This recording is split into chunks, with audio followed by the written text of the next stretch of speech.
On September 17, 1940, a German U-boat attacked the SS City of Benares in the North Atlantic. The ship was carrying British children, 90 children, ages 5 to 15, evacuees fleeing the London Blitz. Their parents had kissed them goodbye at Liverpool 4 days earlier, believing Canada would be safer than war-torn England. The children never arrived. U-48, commanded by Heinrich Bleigrot, fired 3 torpedoes at the passenger ship. The final torpedo struck the stern at 10:03 in the evening. The city of Benares sank in 31 minutes. Of the 90 child evacuees aboard, 77 died in the cold Atlantic waters, 630 miles from any shore. Some drowned when the torpedo tore through their sleeping quarters. Others froze to death in lifeboats during the night. Some were never recovered. The sinking of the city of Benares made headlines across America. In Hollywood, a 25-year-old Austrian actress read the news reports with growing rage and determination. Her name was Hedy Lamarr. Metro Goldwyn Mayer called her the most beautiful woman in the world. That title followed her everywhere. Magazine, covers, publicity photos, fan mail. She had starred in hit films since arriving in Hollywood 2 years earlier. Algiers, Lady of the Tropics, I Take This Woman, Comrade X, Boomtown. Her face was everywhere. Her salary was $500 a week.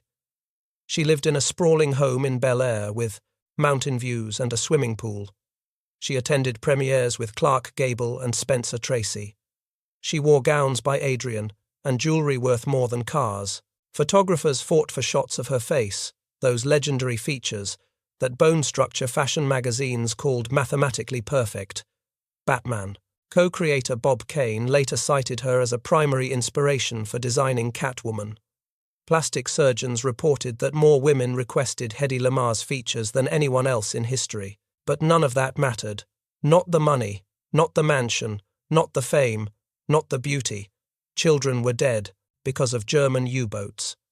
And Hedy Lamarr knew something that almost nobody in Hollywood understood. She knew how weapons worked. She knew how torpedoes were guided, and she knew exactly why those children had died. The U-boat that sank the city of Benares used a standard German torpedo. Wire, guided at first, then free-running. The British had been experimenting with radio-controlled torpedoes. They wanted a weapon that could track a submarine, that could change course, that could hunt, but there was a problem. A fatal problem that was killing Allied sailors and evacuees and merchant crews every single day. Radio-controlled torpedoes could be jammed. German U-boats carried radio detection equipment. When they sensed a guidance signal, they could jam the frequency, block the transmission, turn the torpedo into a useless piece of metal that tumbled harmlessly into the deep. Or, worse, they could spoof the signal, send false commands, turn the torpedo around, send it back toward the ship that fired it. The Atlantic was becoming a graveyard. In the first 9 months of 1940, German submarines sank 585 Allied ships, 2 million tons of shipping, thousands of sailors, soldiers, civilians, and now children. Children who should have been safe. Hedy folded the newspaper and walked to her telephone. She needed to talk to someone who understood invention, someone who thought differently. She called George Antheil. George Antheil was not a typical Hollywood composer. He was 40 years old, balding, eccentric, known throughout the music world as the bad boy of composition. He had written Ballet Mécanique, a piece for 16 synchronized player pianos that caused riots when it premiered in Paris in 1926. He had worked with James Joyce and Ezra Pound. He had written music that most people said was unlistenable. He had moved to Hollywood in 1936 because he needed steady money. Antheil and Hedy had met at a dinner party 2 months earlier. They discovered they were neighbors. They discovered they both thought about problems differently than other people. They discovered they could talk for hours about ideas, inventions, about how things worked. When Antheil arrived at Hedy's house that evening, she showed him the newspaper. She told him about the city of Benares. She told him about torpedo guidance and radio jamming. She told him there had to be a solution. What neither of them realized was that the conversation they were about to have would change warfare, telecommunications, and the entire future of wireless technology. But first, Hedy needed to explain where her knowledge came from, and that required going back 4 years, to Vienna, to a mansion, to a man who treated her like property. Hedy was born Hedwig Eva Maria Kiesler on November 9, 1914, in Vienna, Austria. Her father, Emil Kiesler, was a bank director. Successful, educated, curious. He would take young Hedwig on long walks through Vienna, pointing at streetcars, printing presses, automobiles. He would explain how gears meshed, how pistons moved, how electricity flowed. He taught her to see the machinery inside everything. At age 5, Hedy took apart her music box. She wanted to understand how the cylinder made the pins produce different notes. She laid out every piece on the floor, studied each component, figured out how they fit together. Then she reassembled it perfectly. It still played. By age 12, Hedy was stunningly beautiful. She won a beauty contest. By 16, she was studying theatre. By 18, she had starred in a Czech film called Ecstasy that caused international scandal because she appeared nude. The film was banned in many countries. The Pope condemned it. Adolf Hitler banned it in Germany. But everyone in Europe knew who Hedy Kiesler was, including Fritz Mandl. Fritz Mandl was one of the wealthiest men in Austria. He ran Hirtenberger Patronenfabrik, the third largest munitions manufacturer in Europe. He supplied ammunition to Italy, Hungary, and Austria. He socialized with fascist leaders. He attended parties with Benito Mussolini and Adolf Hitler. He was 33 years old, and he decided he wanted to marry the beautiful young actress from the scandalous film. On August 10, 1933, 18-year-old Hedy Kiesler married Fritz Mandl at the Karlskirche in Vienna. She converted to Catholicism for the wedding.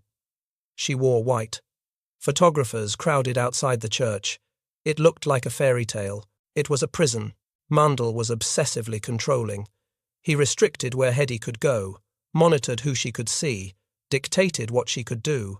He tried to buy up every print of Ecstasy to erase evidence of her past. He reportedly spent the equivalent of $6.8 million in today's money purchasing prints from theaters and collectors across Europe. He failed. The film was too widely distributed, too notorious, but he succeeded in isolating his wife. He moved her to Schloss Schwarzenau, their castle home 60 miles outside Vienna, a beautiful prison with servants and gardens and mountain views, but still a prison. Hedy described the marriage years later as unbearable. Mandl was jealous, possessive, paranoid. He suspected every man who looked at her. He hired people to watch her. He controlled her money, her correspondence, her every movement. She was not allowed to continue her acting career. She was not allowed to travel alone. She was not allowed to have friends Mandl didn't approve. She was a trophy, a possession. The beautiful actress he had won. But Mandl made one critical, catastrophic mistake in his treatment of Hedy. He underestimated her intelligence, and he brought her to his business meetings. Mandl was vain about his beautiful wife. He enjoyed watching other men envy him. He would host elaborate dinners at Schloss Schwarzenau for German military officials, Italian weapons manufacturers, Hungarian buyers, Austrian engineers, tables laden with expensive food and wine, servants in formal dress, and, at Mandl's side, the exquisite Hedy in designer gowns, silent and ornamental. Mandl expected Hedy to sit quietly during these dinners, look beautiful, smile, pour wine, participate in small talk about weather and art and music, but never business, never politics, never weapons. Women were not supposed to understand such things. Women were decoration. That was the belief system of every man in that dining room. What they didn't realize was that Hedy was absorbing everything. The conversations would start after dinner, when the men retired to Mandl's study with brandy and cigars. Mandl wanted his wife present. She added glamour to the room, made the occasion feel more important. The men barely noticed her sitting in the corner. They assumed she was too beautiful to be intelligent, too focused on fashion and films to understand technical discussions. They talked freely while she listened. She heard German torpedo engineers explain the limitations of wire-guided systems. The wires, restricted range to a few hundred meters. Any longer, and the wire would break. The torpedo would go unguided. Miss the target. The engineers wanted radio guidance, longer range, more flexibility, but radio had problems. She heard Italian designers discuss radio frequency jamming, how easy it was to detect a guidance signal, how simple it was to broadcast interference on the same frequency, how effectively it neutralized radio-guided weapons. The British were experimenting with radio torpedoes. The Germans were jamming them successfully. The Italians wanted better jamming equipment. She heard Austrian acoustics specialists explain homing torpedoes that listened for ship engine sounds. Promising but unreliable, false targets, background noise, whales and dolphins that triggered the sensors. One torpedo had circled back and nearly struck its launching submarine because it detected the wrong sound. Meeting after meeting, dinner after dinner, Hedy sat quietly while these men explained the cutting edge of weapons technology. Mandl's associates assumed she understood nothing. They were spectacularly wrong. Hedy had been taking things apart since she was 5 years old. Her father had taught her to see machinery as puzzles, gears, springs, levers, circuits, how they fit together, how they worked, what they accomplished. She had the kind of mind that visualized mechanisms, that understood systems, that solved problems. She just happened to also be stunningly beautiful. The men in Mandl's study couldn't conceive that beauty and intelligence existed in the same person. Their blindness was Hedy's advantage. For 4 years, from 1933 to 1937, Hedy Lamarr received an education in weapons technology from some of Europe's leading experts. For 4 years, she built a knowledge base that would eventually change history. And for 4 years, she planned her escape. The details of how Hedy escaped from Fritz Mandl are disputed and contradictory. Multiple versions exist. Her own accounts varied.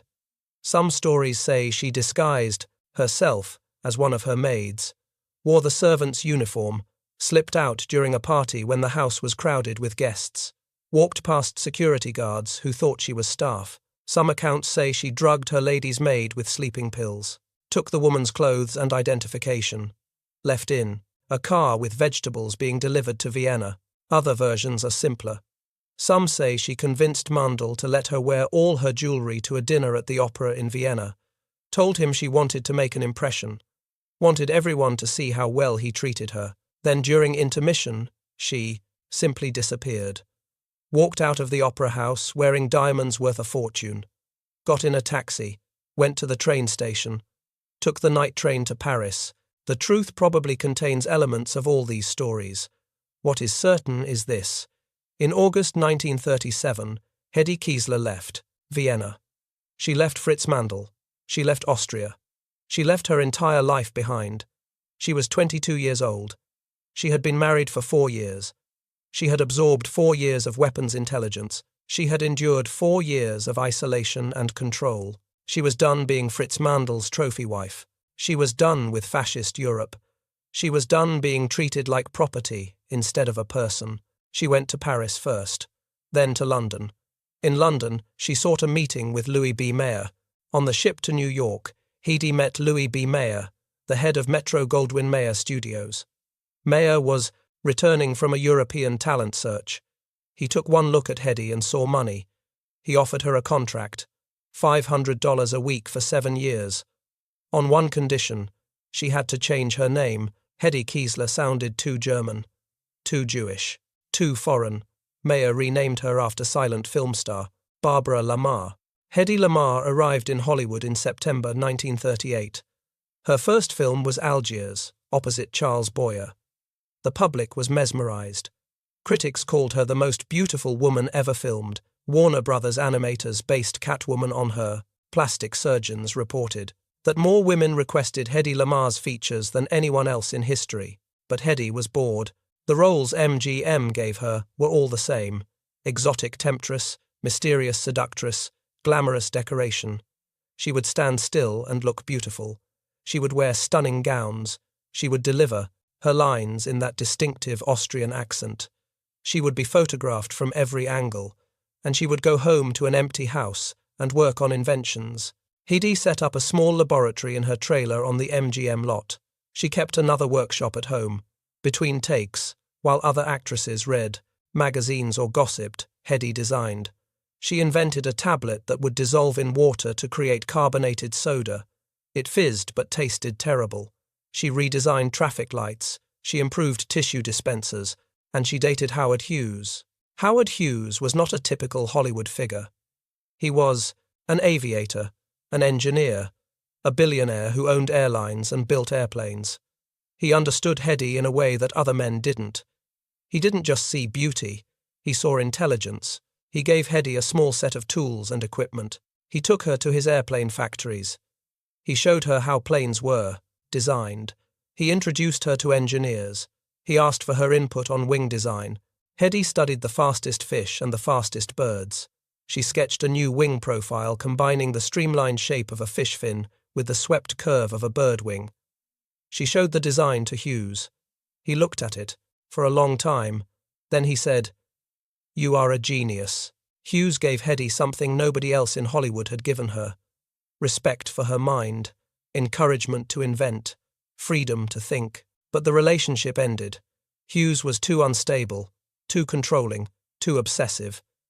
Hedy moved on, and then she met George Antheil at a dinner party in August 1940. They talked about glands at first. Hedy wanted to enlarge her breasts. She asked Antheil, who had written articles about endocrinology, for advice. The conversation wandered. They discovered they lived a few blocks apart. They discovered they both loved puzzles. They discovered they both wanted to help defeat the Nazis. Antheil had his own reasons for hating Germany. His brother Henry, a United States diplomat in Germany, had been one of the first American casualties of the war. The Nazis had taken over countries Antheil loved: Paris, where he had composed his most famous works; Vienna, where Hedy was born; Berlin, where he had performed. Europe was burning, and both of them felt helpless sitting in Los Angeles making movies and music. When Hedy showed George the newspaper article about the city of Benares in September 1940, something clicked. They started talking about torpedoes, radio guidance, jamming, the technical problems Hedy had learned about in her husband's business meetings, the synchronization challenges Antheil knew from music. The problem was elegant in its simplicity, but devastating in its implications.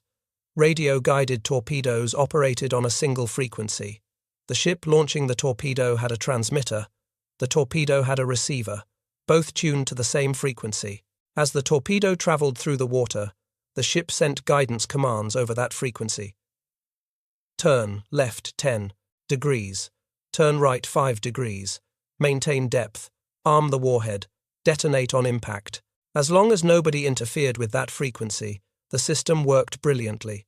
The torpedo could change course mid-flight, track a moving target, compensate for currents, hit ships that were evading. It was revolutionary technology.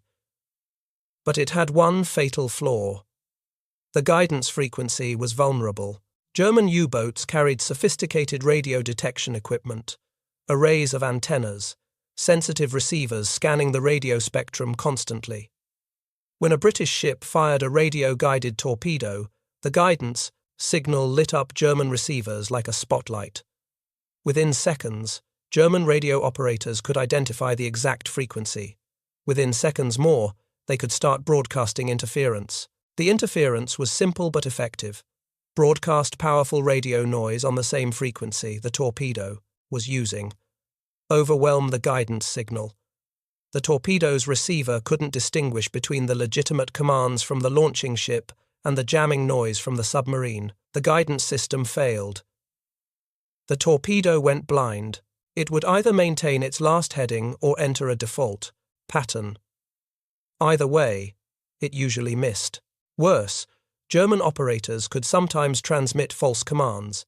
If they identified the signal protocol, they could send fake guidance instructions, turn the torpedo around, send it back toward the ship that launched it. British crews had reported torpedoes, circling back. Sailors watched in horror as their own weapons came hunting them. Some ships had been damaged by their own torpedoes after German interference. The Battle of the Atlantic was being lost partly because of this single vulnerability. Radio-guided weapons didn't work. Wire-guided weapons had too limited range. Acoustic homing was unreliable. German submarines could sink Allied ships faster than shipyards could build replacements. Convoys were being devastated. Merchant ships carrying food, fuel, ammunition, supplies were going to the bottom. Thousands of sailors were dying. And now children evacuating from the war zones were drowning too. Hedy knew all this from Mandl's business meetings. Antheil knew synchronization from his decade of work with player pianos and mechanical music. Together, they had an insight that seemed almost too simple. What if the guidance signal didn't stay on one frequency? What if it moved? What if it hopped? Imagine a conversation where both people agreed in advance to switch rooms every 10 seconds.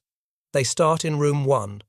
After 10 seconds, they move to room 7, then room 32, then room 3, then room 68. The sequence appears random. But if both people have the same list, they stay together. They can keep talking. Anyone trying to eavesdrop would only hear fragments. By the time they found the speakers in one room, the speakers would be somewhere else. That was frequency hopping. The transmitter and receiver would agree in advance on a sequence of frequencies. They would switch frequencies together, multiple times per second. The sequence would appear random to anyone listening, but both the ship and the torpedo would have identical lists. They would hop together, stay synchronized, continue communicating. The enemy would never catch up. Hedy and George started meeting regularly in September 1940.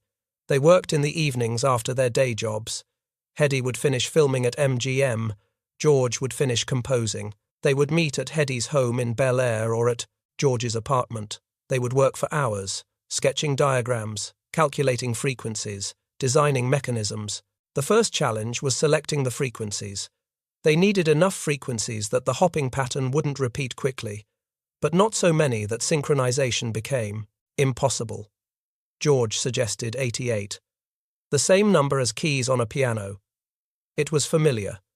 It was manageable. It provided enough variation. They decided on 88 frequencies spread across the radio spectrum suitable for underwater communication. The second challenge was the switching mechanism. How do you make a transmitter and a receiver change frequencies together? At exactly the same time? Multiple times per second?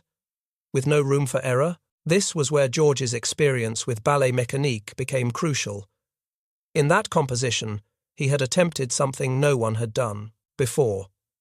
16-player pianos, synchronized, playing together as one massive instrument. The technical challenge had been enormous. Each piano had a paper roll.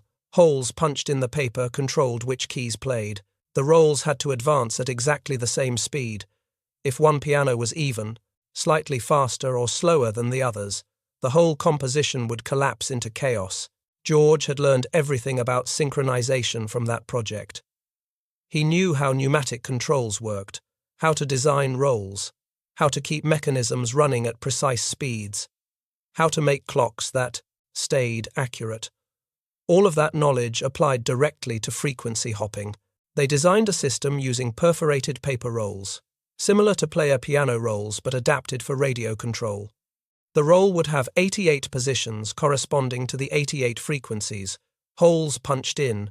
Specific positions would determine which frequency to use. As the roll advanced, the frequency would change. Both the transmitter and the torpedo would have identical rolls. Both would advance at the same speed. Both would change frequencies together. The challenge was the clock mechanism. The rolls had to advance at exactly the same rate. Any difference, even fractions of a second, would cause the transmitter and receiver to drift apart. They would end up on different frequencies. Communication would fail.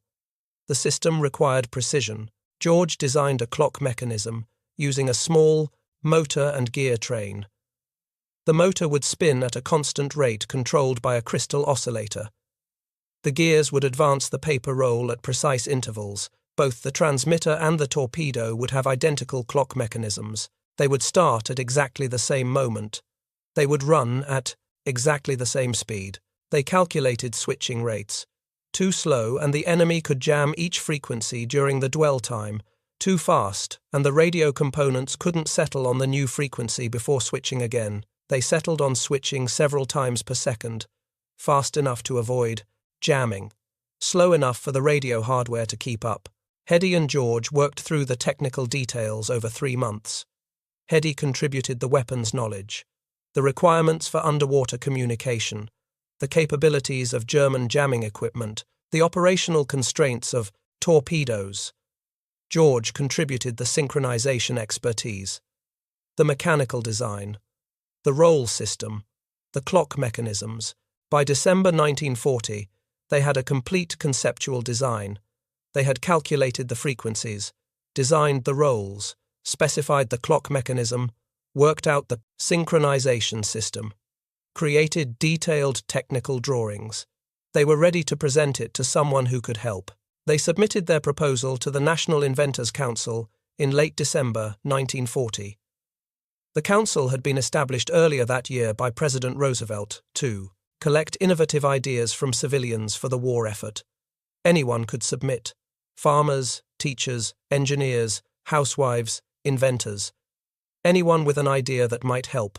The council was chaired by Charles Kettering, the legendary research director of General Motors. Kettering had invented the electric starter for automobiles and dozens of other innovations. He understood invention. He understood taking ideas from unexpected sources. The council received thousands of submissions every month. Most were impractical. Some were impossible. Many were variations on existing technology, but a few were brilliant. And the staff knew how to recognize brilliance when they saw it. The Lamarr-Antheil proposal stood out immediately. The problem it addressed was real. The solution was innovative. The technical approach was sound. The designers understood both the weapons requirements and the engineering constraints. This wasn't amateur work. This was serious invention. According to George Antheil's later accounts, Kettering himself reviewed their proposal. He was impressed. He encouraged them to develop it to the point where it could be patented. He connected them with Samuel Stewart, Macchione, a professor of electrical engineering at the California Institute of Technology. Macchione could help them work out the electronic details, refine the radio components, ensure the design was technically feasible. Hedy and George spent early 1941 working with Macchione. They revised the design, added detail, solved technical problems, specified components, created full engineering drawings, made it ready for patent. In June 1941, they were ready to file. Hedy hired Lyon & Lyon, a respected patent law firm. The attorneys drafted the patent application based on Hedy and George's technical specifications. The application ran to 12 pages of detailed technical description and multiple drawings. It described a secret communication system using frequency hopping to guide torpedoes. 88 frequencies, synchronized paper rolls, clock, mechanisms. Everything worked out in precise detail. They filed the patent application on June 10, 1941. It listed the inventors as Hedy Lamarr and George Antheil. Hedy had remarried screenwriter Jean Markey in 1939. The marriage was already failing. It would end in divorce in 1941. They all did eventually. But for patent purposes, she was Hedy Lamarr. The Patent Office reviewed the application through the summer and fall of 1941. Patent examiners studied the technical claims, searched for prior art, evaluated whether the invention was novel and useful. They made some minor objections. Lyon & Lyon responded, clarified details, revised claims. By early 1942, the patent was ready for approval. On August 11, 1942, the United States Patent Office granted patent number 2922387 to Hedy Lamarr and George Antheil for a secret communication system. The patent described frequency-hopping spread-spectrum technology for guiding torpedoes. It specified using piano roll mechanisms for synchronization. It included detailed technical drawings and claims. It was official. Hedy Lamarr and George Antheil were inventors, patent holders, contributors to the war effort. Then, reality hit. The United States Navy rejected their invention. The official response came through Navy engineers. The mechanism was too bulky. The piano roll system was too large to fit inside a torpedo. The synchronization was too complicated. The technology was unproven. The whole idea was impractical. There was an unofficial response too. Multiple sources reported that Hedy was told by Navy officials that if she wanted to help the war effort, she should use her celebrity to sell war bonds. Some accounts quote an official telling her, "You could do more for the war effort by selling kisses than by inventing. Stick to what you're good at. Be beautiful. Be glamorous. Leave the engineering to men." The rejection devastated Hedy. She had invented something she believed could save lives. She had used knowledge gained in the worst period of her life to create something that could help defeat the fascists destroying Europe. She had worked for months with Antheil. She had hired patent attorneys. She had submitted detailed technical drawings. She had done everything right, and the Navy dismissed it. They told her to go sell kisses, so she did exactly that. And she did it spectacularly well. Hedy Lamarr became one of the most successful war bond salespeople in American history. The campaign was organized by the United States Treasury Department to finance the war effort. Movie stars traveled the country convincing Americans to buy bonds. Most raised respectable amounts. Hedy raised staggering sums. She traveled to 16 cities in 10 days in September and October 1942. She appeared at rallies in New York, Washington, Philadelphia, Chicago, Detroit, Cleveland. Massive crowds turned out to see her, thousands of people. They wanted to see the most beautiful woman in the world. They wanted to hear her Austrian accent. They wanted to be near Hollywood glamour, but Hedy gave them more than glamour. She gave them a show designed to sell bonds. At each rally, a sailor would be planted in the audience. Eddie Rhodes, a young serviceman, travelled with her. Hedy would flirt with him from the stage, ask the audience if she should give him a kiss. The crowd would cheer. Hedy would say she would kiss him if enough. People bought war bonds. The bonds would sell. Thousands of dollars. Tens of thousands. Hedy would kiss Rhodes. The crowd would roar. Then they would move to the next city and do it again. In one legendary evening in Washington, D.C., Hedy auctioned off kisses at $25,000 each. Multiple buyers. The money poured in. In that single night, she raised $7 million. Over the full campaign, she sold $25 million in war bonds. Adjusted for inflation, that's approximately $343 million in today's currency. One actress, 10 days, $250 million for the war effort.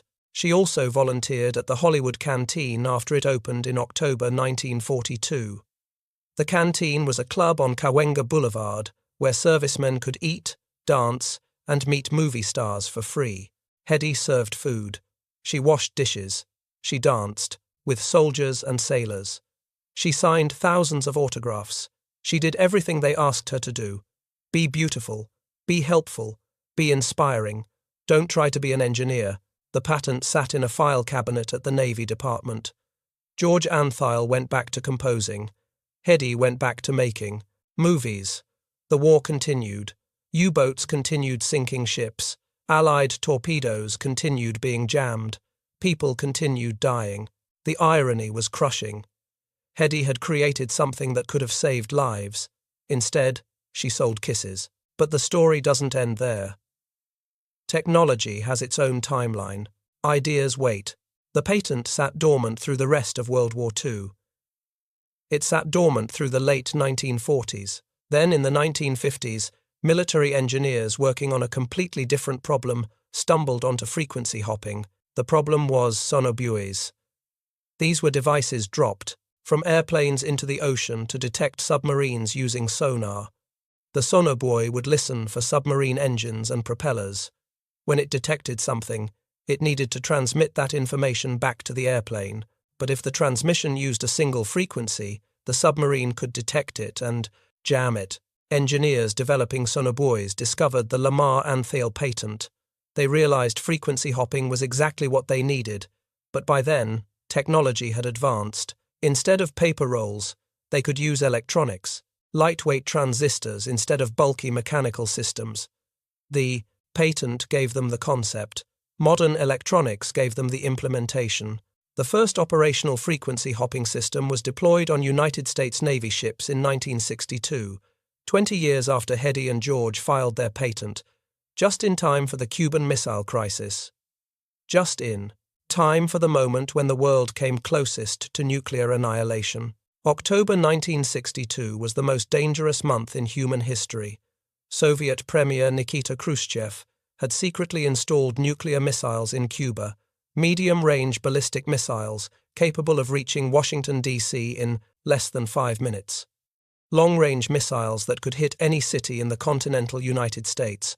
Strategic nuclear weapons 90 miles from Florida. American U-2 spy planes discovered the missile sites on October 14th.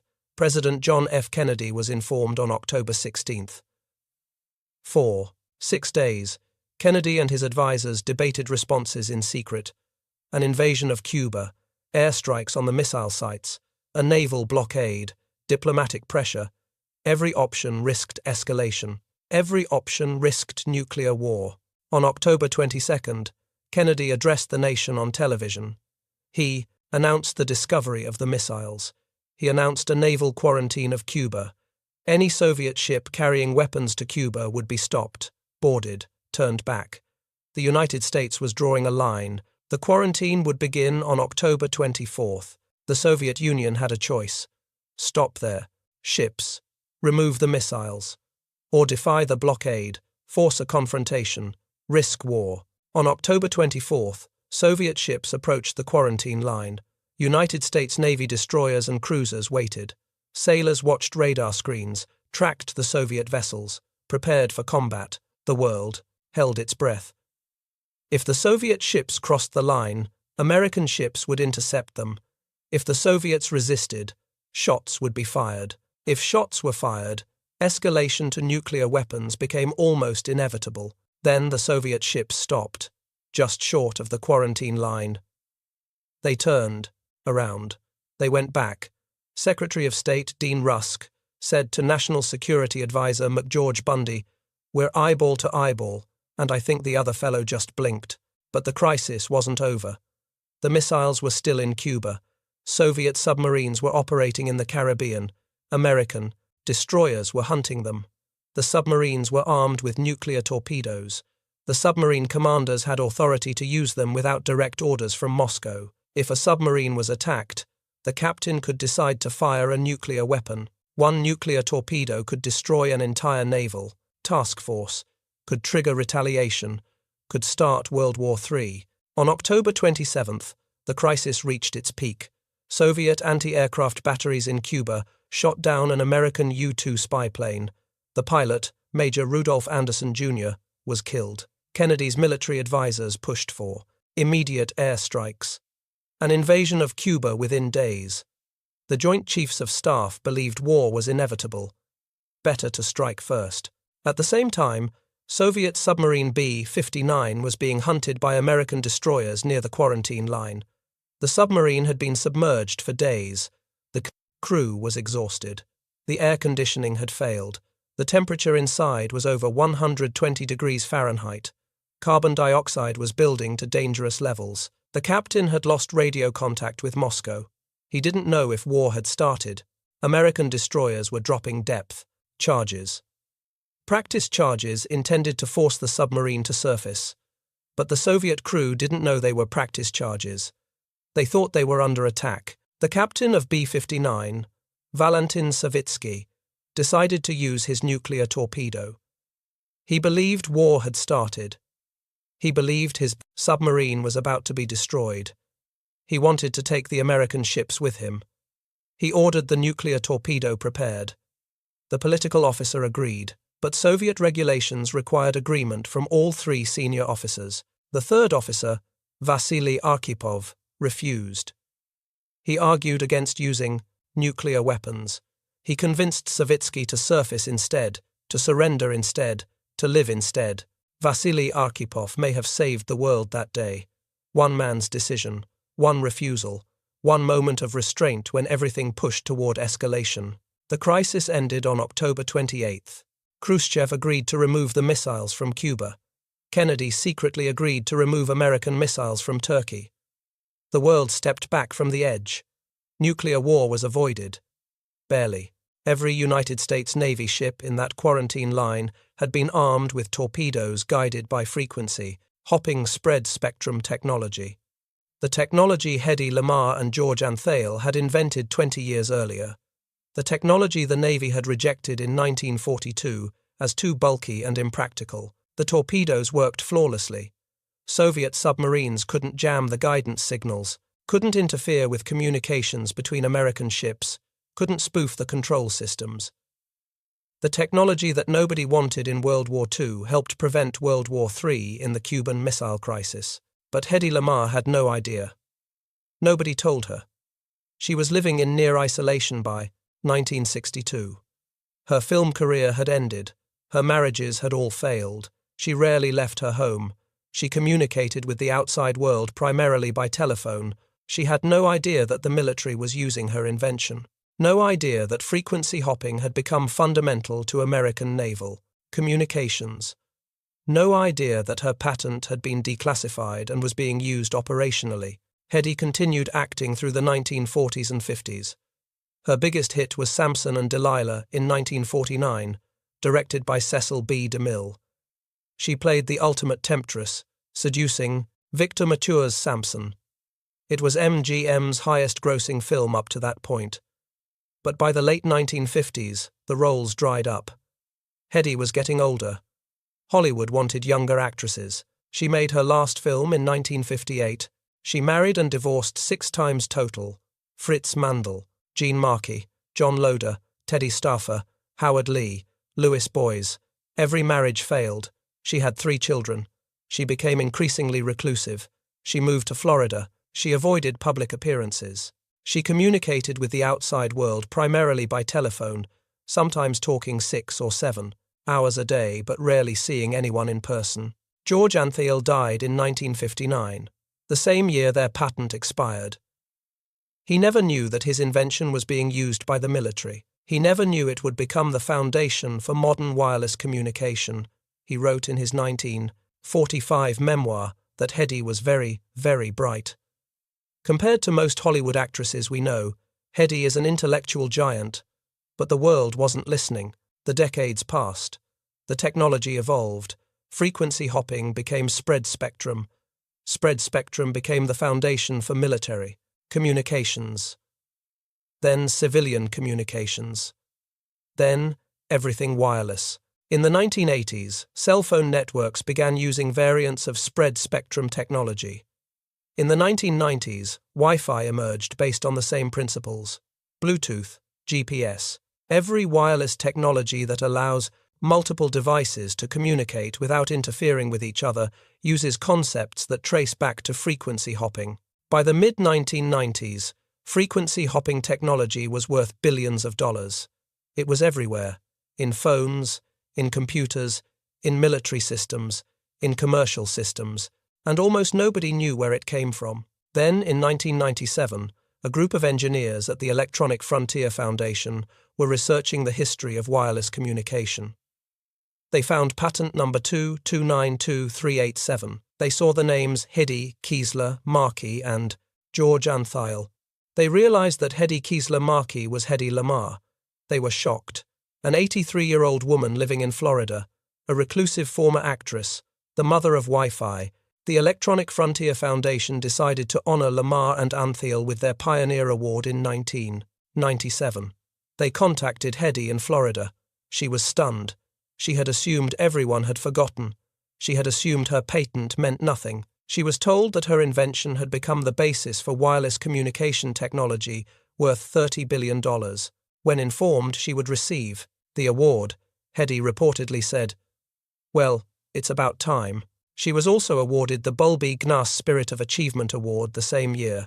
She became the first woman ever to receive this honor, known as the Oscar of Inventing, but Hedy didn't attend either ceremony. She was too reclusive, too concerned about her appearance, too uncomfortable with public attention. She accepted the awards by phone. She gave a few interviews. She expressed satisfaction that her invention was finally being recognized, but she didn't want to be seen. The most beautiful woman in the world didn't want cameras anymore. Hedy Lamarr died on January 19, 2000 in Castleberry, Florida. She was 85 years old. The cause of death was heart disease. She died at home, alone, in a modest 3-bedroom house thousands of miles from Hollywood. Her son, Anthony Loder, followed her final wishes. He spread some of her ashes in the Vienna woods, the forests outside Vienna where she had walked as a child with her father, learning how machines worked. The rest of her ashes were buried in Vienna's Central Cemetery in 2014, along with a memorial sculpture. Hedy Lamarr never made money from frequency hopping. The patent expired before anyone implemented it. She was never compensated for an invention estimated to be worth $30 billion. She was honored late in life, but spent her final decades in obscurity. In 2014, 14 years after her death, Hedy Lamarr and George Antheil were inducted into the National Inventors Hall of Fame. Their names appear alongside Thomas Edison, Alexander Graham Bell, the Wright brothers, the inventors who changed the world. The story of Hedy Lamarr matters because it reveals how brilliance gets dismissed when it comes in unexpected forms. A Hollywood actress couldn't possibly understand radio engineering. A beautiful woman couldn't possibly invent military technology. Those assumptions were wrong, devastatingly wrong. Her invention underlies every wireless technology we use today: Wi-Fi, Bluetooth, GPS, cell phones, military communications. All of it traces back to that patent filed in June 1941. Back to an actress and a composer who read about children drowning in the Atlantic and decided the world needed better weapons to fight submarines. In 2015, Google honored her with a doodle on her 101st birthday. In 2019, asteroid 32730 was named Lamarr. In 2023, Star Trek Prodigy featured a starship called the Lamarr class. The recognition keeps coming, decades after her death. The documentary Bombshell, The Hedy Lamarr Story, released in 2017, tells her story through audio recordings she made late in life. In those tapes, you can hear her voice, still accented, still distinctive. She talks about her inventions without bitterness, just matter of fact, acceptance. This is how the world treated her. This is what she dealt with. This is what happened. But she also sounds proud. Proud her invention worked, proud it helped, proud she was more than what Hollywood wanted her to be. Anthony Loder, her son, has worked tirelessly to preserve his mother's legacy as an inventor. He emphasizes that she was a constant problem solver. If you talked about a problem, she had a solution. But for most of her life, nobody wanted her solutions. They wanted her face. They wanted her to stand still and look glamorous. In one of her final interviews, Hedy Lamarr said that any girl can be glamorous. All you have to do is stand still and look stupid. She refused to do that. She invented instead. She thought instead. She created instead. And the world told her to be quiet and be beautiful. They were wrong. If you found this story as compelling, as we did, please take a moment to like this video. It helps us share more forgotten stories from history. Subscribe to stay connected with these untold histories. Each one matters. Each one deserves to be remembered. And we'd love to hear from you. Leave a comment below telling us where you're watching from. Thank you for watching, and thank you for keeping these stories alive.